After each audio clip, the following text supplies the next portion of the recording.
Hello welcome students. तो मैं संदीप पंडिता, आप बॉयज़ हाई स्कूल मंजार से आप सबका वेलकम करता हूं। तो साइंस क्लास लेके मैं आया हूं, क्लास 8th का जो हमारा चैप्टर है स्टार्स एंड सोलर सिस्टम का जो नेक्स्ट पार्ट है वो मैं के लेके आया हूं। जैसे कि अपने प्रीवियस क्लासेस में आपने पढ़ा है कि जो आपने स्टार्स के बारे में पढ़ा, मून के बारे में पढ़ा, तो अब एक और जो इम्पोर्टेंट टॉपिक वो है आपका है वो अब आज शुरू करेंगे हम। उसके बारे में हम पढ़ने जा रहे हैं। जो इम्पोर्टेंट टॉपिक आपका है वो है कंस्टलेशंस। कंस्टलेशंस जो होता है, स्टार होता है, वो ग्रुप ऑफ स्टार्स जो बनाते हैं एक शेप, रिकॉग्नाइजेबल शेप बनाते हैं कहाँ पे, स्काई में, उसको हम कंस्टलेशंस कहते हैं। आप देख सकते हो जब आप रात को आकाश में देखते हैं तो बहुत सारी शेप्स आपको स्टार्स की दिखती होंगी। तो आप उन शेप्स को किसी और के साथ रिजेंबल करते होंगे, तो आपको दिखता होगा कोई लड़की है, कोई हाथी है, कोई कुछ है, तो आपको उनकी शेप्स जो है वो रिजेंबल करती हुई दिखाई देगी। तो आप कह सकते हो वो ग्रुप ऑफ स्टार्स जो एक रिकॉग्नाइजेबल शेप बनाते हैं उसको हम कंस्टलेशन कहते हैं। और वो ये जो शेप्स जो होती है वो उन शेप्स से मिलती है जो आप फेमिलियर है, जिनसे आप उठना बैठना आपका है, तो जो आप जानते होंगे। अब हम कंस्टलेशंस के बारे में बता रहे थे। कंस्टलेशन शेप्स जो होती है वो रिकॉग्नाइज्ड शेप्स होती है। जैसे कि इसके एग्जांपल है ओरियन है, कैसोपिया है, कुछ एग्जांपल जो बनाए गए हैं। कैसोपिया जो है डिस्टॉर्टेड फॉर्म होता है W या M का, जो आगे मैं बताऊंगा आपको। जो इसका ओरियन भी एग्जांपल्स है, इसकी शेप जो है रिजेंबल करती है ऑब्जेक्ट जो फेमिलियर होती है हमारे से। अब नेक्स्ट हमारा है उर्सा मेजर। उर्सा मेजर एक और फेमस कंस्टलेशन है जो कि हम समर के टाइम देखते हैं, early part of the night.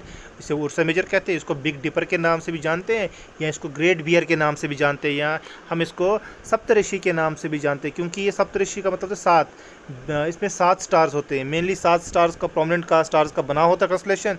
ये अपीयर करता है एक बिग लैडल की तरह या क्वेश्चन मार्क की तरह।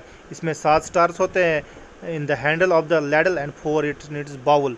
इसकी बाउल आप देख सकते हो, यहाँ पे 4 स्टार्स होते हैं और हैंडल जो इसकी है 3 शेप स्टार्स की होती है। ये बड़ा ही क्वेश्चन मार्क की तरह दिखता है।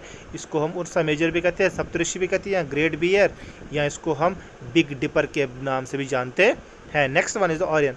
ओरियन एक और कंस्टलेशन है जो हमें लेट इवनिंग्स में दिखाई देता है, मगर जो विंटर्स होती है इसका 8 स्टार्स होती हैं। ओरियन जो है इसको हंटर भी कहते हैं। जो मिडल में 3 स्टार्स होते हैं वो बेल्ट बनाते हैं। द 4 ब्राइट स्टार्स जो होते हैं अरेंज्ड होते हैं इन कोऑर्डिनेटर की शेप में। द स्टार साइरस जो होता है वो ब्राइटेस्ट स्टार होता है स्काई में, वो इसके बहुत ही नज़दीक है। वो बहुत ही साइरस स्टार जो इसके बहुत ही नज़दीक होता है। ये बहुत इसकी 4 स्टार जो होते हैं वो कोऑर्डिनेटर की शेप में बनाते हैं। वो सबसे नज़दीक इसकी जो स्टार है उसको साइरस बोलते हैं। Sirius is very close to the Orion constellation.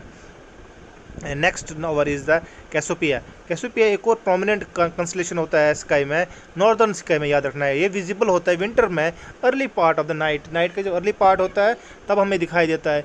इसको हम डिस्टॉर्टेड लेटर W या M की पढ़ सकते हैं, दिख सकता है। ये W अगर आप जोड़ोगे इसको, ये W या M की शक्ल में आपको दिखेगा। और अब हमारा है सोलर सिस्टम। आपको पता है सन और द सेलेस्टियल बॉडीज जो रिवॉल्व अराउंड करते हैं, it form the solar system. इसमें मेनली बहुत सारे बॉडीज़ आती है, जैसे कि प्लैनेट्स आते हैं, कॉमेट्स आते हैं, एस्ट्रॉयड्स आते हैं, और मीटियोर्स आते हैं। तो ये सारे जो है फॉर्म करते हैं सोलर सिस्टम को। सोलर सिस्टम को ये सभी चीज़ें बनाने में मदद करते हैं। आपको पता है सन के इर्द गिर्द बहुत सारे स्टार्स होते हैं, सन के इर्द बहुत सारे प्लैनेट्स होते हैं, जैसे कि मरकरी है, वीनस है, अर्थ है, जुपिटर है, यूरेनस है, सैटर्न है, नेपच्यून है। तो ये जो प्लैनेट्स होते हैं सन के इर्द गिर्द रिवॉल्व करते हैं। तो इनका काम होता है, ये सन के इर्द गिर्द रिवॉल्व करते हैं।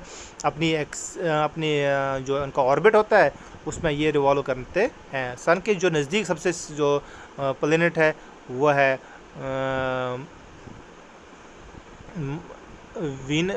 वीनस, उसके बाद मरकरी, उसके बाद अर्थ, उसके बाद मार्स, उसके बाद जुपिटर, उसके बाद सैटर्न, उसके बाद यूरेनस, उसके बाद नेपच्यून।